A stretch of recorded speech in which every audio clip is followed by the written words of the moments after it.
In today's video, we go back to the future with Gran Turismo 7's latest online time trial to help you earn 2 million credits. Now, if you do enjoy these videos, hit the like button, subscribe to the channel, and let me know in the comment section if this video has managed to gain you a little bit of lap time and help you get that gold. So let's jump into this. You can see we are at Deep Forest Reverse in the Delirium, and if you want a guide for Willow Springs, we also have that on the channel, so feel free to check that out in the 2 million credit playlist. Now let's jump into this and see. We are on the sports hard tires, and you can see I have managed to get it into the top 10, so you can chase my ghost from within the time trial. Now I predict the gold will be around 1:50.2 for the gold, and if you're aiming for that silver, you probably want to get it into a very low 52 for the 1 million credits. Now let's jump into the track guide to try and help you secure this gold or silver, whatever you're aiming for. Now, to start the lap, you want to make sure you go quite wide to give yourself a good speed over the start finishing line. Now, if you are interested in the telemetry app that I am using,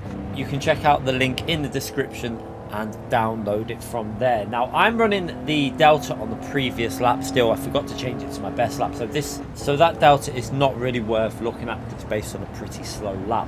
However, when we're driving this car, make sure you are slightly short shifting this. You'll notice I'm not going to rev this car out, so keep an eye on them gear changes because it is beneficial to short shift slightly. Now, as we come into this first left-hand corner, you're going to see that what we do here is we're going to try and get the left-hand tyre as close to the bollard as possible. Just be very careful you don't hit this because it's very easy to invalidate your lap. But I'm going to lift off the throttle before we come into the curb there. This will help the car stay close to the left-hand side. And then what it will enable us to do is you can see we're almost in a straight line. And we can get on the brakes just before the 100 board now because the car's in a straight line.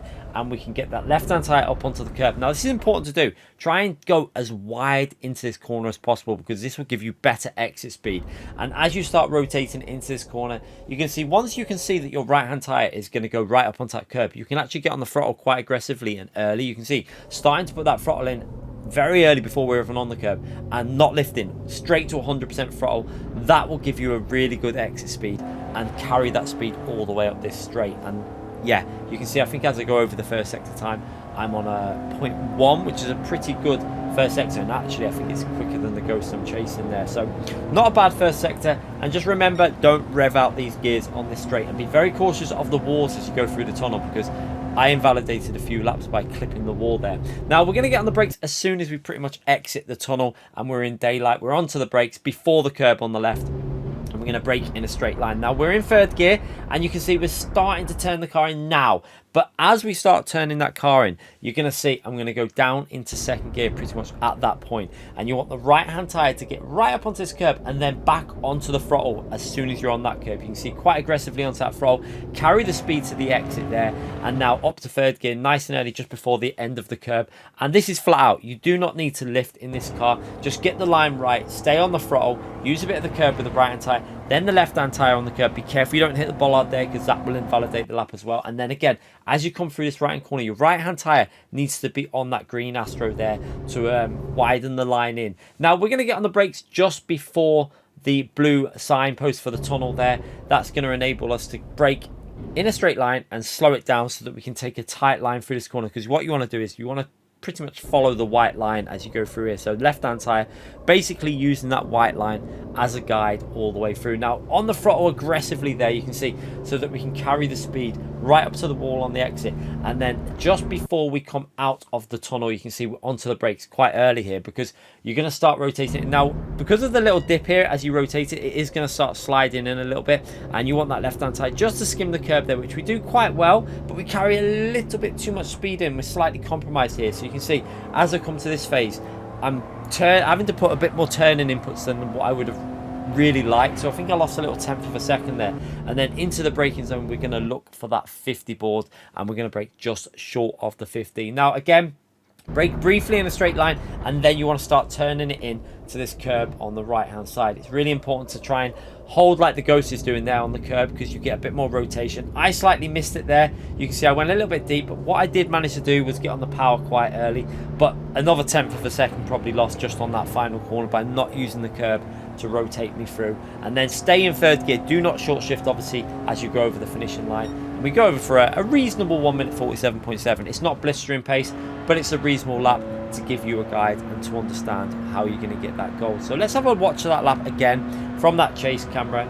and try and show you what I mean about widening, especially for this hairpin. It's so important to widen that lining. So as we come through here, you can see left hand tyre right close to that bollard, almost skimming it, but just about missing. Now look at our left hand tyre right up onto the curb, very late entry into the corner, but look at the exit speed we get from that. It really does help out in terms of carrying that momentum. You can see shifting a little bit before we get to the end in second gear, and then third gear we're going to go up to fourth gear, just about 60-70% range. You can see there up into fourth gear. Don't rev this car out, you will lose a little bit of pace on the straight. So as we come to the next braking zone, you can see there again using the exit of the tunnel as our reference. As soon as we're out of there, we're on the brakes, and again that second gear and getting the power down is really important with this car. As it starts sliding, you want to be on the power, because you'll then carry the momentum and it'll stop it drifting and bogging down too much. And again, flat out through this section, you do not need to lift. Just be careful of them bollards like we said before, and then again braking just before you go in that tunnel. And you can see again the white line. This is what I talk about. You can see with that left hand tyre basically using that white line as a reference as you're going through there. It'll keep it nice and tight and it'll give you a good run as you go through the tunnel. And then again, could have been a bit more cautious through. I think this is where I lost about a 1/10 of a second. Just being a bit scruffy, having to put too much steering input in there, wasn't as smooth as I would have liked, and then brake into this corner. You can see how I missed the curb here. Now look at that big massive gap. We do manage to get it slightly rotated there with a bit of rotation on the rear, but you can see definitely a 1/10 of a second lost just on that final corner. So a bit frustrated that I didn't get them to, well, basically the whole last sector sorted, because it probably would have been close to a 0.5, but we'll take a 0.7 and we'll move on to the next one. Hopefully this helped you out. Hit the like button if it did, and let me know in the comment section. Obviously, if it made you go faster, love reading them comments. Take care, everyone.